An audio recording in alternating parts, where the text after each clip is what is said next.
Welcome to Sinister Macabre. Today, we're diving deep into one of the most infamous and heartbreaking mysteries of our time, the disappearance of Madeleine McCann.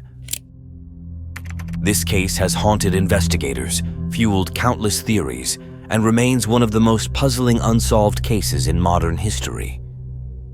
As we unravel the details, we'll also explore the darker side, the conspiracies that continue to swirl around this tragic story. The disappearance of Madeleine McCann could probably be the most famous missing persons case. It has reached the whole world and investigations are still ongoing. In this video, we will explore what exactly happened. Question marks will arise, as this case is shrouded in mystery. Note that this video is not about my opinion on what happened, but I will lay out the questions everyone has, as well as the opinions and beliefs. Let's start with what exactly happened on the tragic day of the disappearance. It was the evening of May 3rd, 2007, when 3-year-old Madeleine McCann vanished from her family's holiday apartment at the Ocean Club Resort in Praia da Luz, Portugal. The McCanns and their friends decided to dine at a tapas restaurant located within the Ocean Club complex, just 55 meters from the apartment where the children were sleeping. This proximity allowed the parents to periodically check on their children throughout the evening. The group had established a routine of taking turns to check on the children every 30 minutes. At 8:30 p.m., the McCanns put their children to bed in their ground floor apartment. Madeleine was left sleeping in a bed near the window, which had a shutter that was later found to be open. The parents left the apartment door slightly ajar, intending to check on them regularly. At 9:05 p.m., Jerry McCann conducted the first check and noted that all 3 children were sound asleep. He returned to the restaurant, and at around 9:30 p.m., one of their friends, Jane Tanner, reported seeing a man carrying a child away from the vicinity of the McCann's apartment. This sighting would later become a crucial yet controversial piece of the puzzle. At 10 p.m., Kate McCann went to check on the children. It was during this check that she discovered Madeleine was missing. Kate found the bedroom door wide open and the window shutter up, with the curtains blowing in the wind. Panicking, she quickly searched the apartment, but found no sign of her daughter. She rushed back to the restaurant, shouting, "Madeleine's gone! Someone's taken her!" The small resort town was immediately thrust into a state of panic. The alarm was raised, and resort staff, along with other holidaymakers, began searching the area. The local police were called to the scene. Initial efforts were intense, with searchers combing the resort and surrounding areas. The police began house-to-house inquiries, and roadblocks were set up, but despite these efforts, no trace of Madeleine was found. What began as a missing person case soon evolved into a global mystery. From the outset, the investigation was plagued with problems. Portuguese police faced criticism for their handling of the case, with accusations of missteps that may have compromised crucial evidence. Early theories ranged from abduction by a stranger to more sinister possibilities. Eyewitness accounts of a man carrying a child near the apartment only added to the confusion, but leads quickly dried up. Robert Murat, a local British-Portuguese resident, was the first to be named an official suspect. His involvement seemed plausible. He lived near the McCann's apartment and had offered to assist in the search. However, after intense scrutiny, Murat was eventually cleared, leaving investigators back at square one. As days turned into weeks with no solid leads, the investigation took a shocking turn. Portuguese police began to suspect that Madeleine's own parents, Jerry and Kate McCann, might be involved. The theory was that an accidental death had occurred, and the couple had covered it up. This suspicion was fueled by the discovery of traces of blood in the McCann's rental car, which was hired weeks after Madeleine's disappearance. The McCanns were formally declared arguidos, or suspects, in September 2007. This led to a media frenzy, with tabloid headlines accusing them of the unthinkable. However, forensic tests on the evidence proved inconclusive, and in 2008, Portuguese authorities cleared the McCanns of any involvement. Despite this, the shadow of suspicion never entirely left them. Meanwhile, the McCanns launched a global campaign to find their daughter, enlisting the help of private investigators and making numerous media appearances. Their efforts ensured that Madeleine's face became one of the most recognized in the world, but despite the widespread coverage, credible leads remained elusive. The case became a media circus, with every new development or theory splashed across front pages. But with the media attention came an avalanche of public speculation, much of it tinged with conspiracy. Over the years, the mystery of Madeleine McCann's disappearance has spawned a myriad of conspiracy theories, each one more disturbing than the last. One of the most prevalent theories suggests a cover-up involving high-level individuals.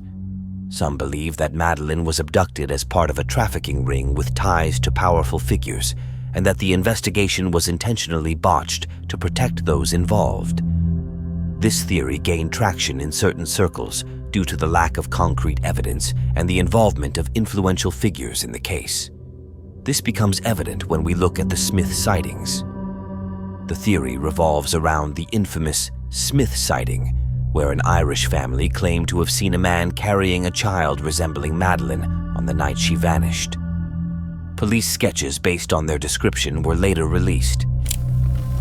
Upon seeing these sketches without any background information, I immediately recognized these two men. When I started researching, I came to the conclusion that a lot of people have had the same thought as me. These men looked very familiar to me, and then it clicked. Do you recognize these men? This is John Podesta and his brother Tony Podesta. These two have been linked to another famous conspiracy, which you probably already know something about. These two are linked to the Pizzagate conspiracy theory. If you're not familiar with it, I will give a short summary. The Pizzagate conspiracy is a theory that emerged during the 2016 US presidential election. It claimed that high-ranking members of the Democratic Party were involved in a centered around the pizzeria Comet Ping Pong. Leaked emails, including ones from Hillary Clinton and the Podesta brothers, contain references to pizza, which conspiracy theorists interpreted as code for illegal activities with children. Whether you believe this or not doesn't matter. One thing you can't deny is that it is highly suspicious that these two men are linked to theories like these. The resemblance is uncanny. This claim is, however, highly subjective, since the brothers have not been linked to this case by both Portuguese and British authorities. There is another image that aroused suspicion. Look closely. Do you recognize anyone in this image? This is the father of Madeleine McCann with Tony Podesta. Is it not suspicious that Madeleine's father is photographed with Tony Podesta? You can also see that everyone is wearing red shoes. This is linked to the conspiracy theory about the Red Shoes Club. The Red Shoes Club is a term that has emerged in conspiracy theory circles, often implying a hidden network of powerful people involved in clandestine and sometimes criminal activities. The Red Shoes are interpreted by some as a symbol of membership in this exclusive group, supposedly tied to the occult or other nefarious activities. This idea gained traction due to various high-profile individuals being photographed wearing red shoes, leading to speculation about their meaning. Regarding the disappearance of Madeleine McCann, some theorists have speculated about connections between her father, Jerry McCann, and influential figures like the Podestas. There is another police sketch that highly resembles a certain someone. This particular police sketch was created based on eyewitness accounts shortly after Madeleine McCann's disappearance in 2007. The sketch depicts a woman with short, dark hair and a relatively serious expression. This image was circulated by investigators in the hopes of identifying a person who might have been seen near the McCann family's holiday apartment around the time Madeleine went missing. Does she look familiar? Myself and other people have the same thought. This image has an uncanny resemblance to Ghislaine Maxwell, who became widely known due to her involvement with Jeffrey Epstein and his subsequent criminal activities. She shares certain physical characteristics with the person in the sketch, most notably the short hair and facial structure. This resemblance has led to speculation, particularly among conspiracy theorists, that Maxwell could somehow be connected to the McCann case.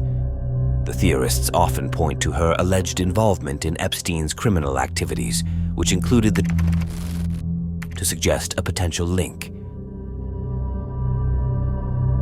In 2020, a new suspect emerged, Christian Bruckner, a German national with a history of violent crimes.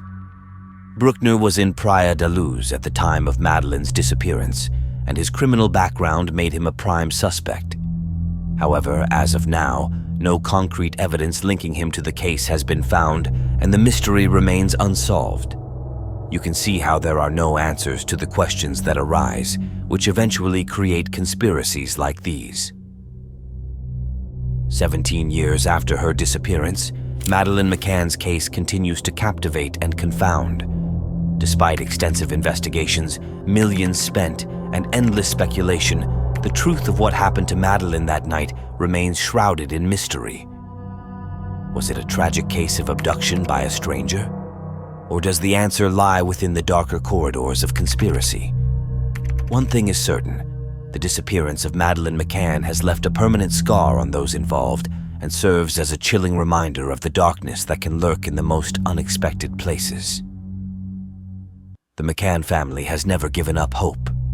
They have tirelessly worked to keep Madeleine's story alive, appealing to the public and international community for any information that might lead to her whereabouts. Their dedication to finding their daughter is both heartbreaking and inspiring, showcasing the lengths a family will go to for their loved one. In the digital age, social media has played a significant role in the dissemination of information and theories about Madeleine's disappearance. Platforms like Facebook, Twitter, and Reddit have been hotspots for discussions, with users sharing news updates, personal theories, and sometimes misinformation. The viral nature of social media means that once a theory gains traction, it can spread rapidly, often without verification. This has created an environment where conspiracy theories can flourish, making it challenging to separate fact from fiction. Once again, this is not my opinion, but one cannot deny that this case is shrouded in mystery.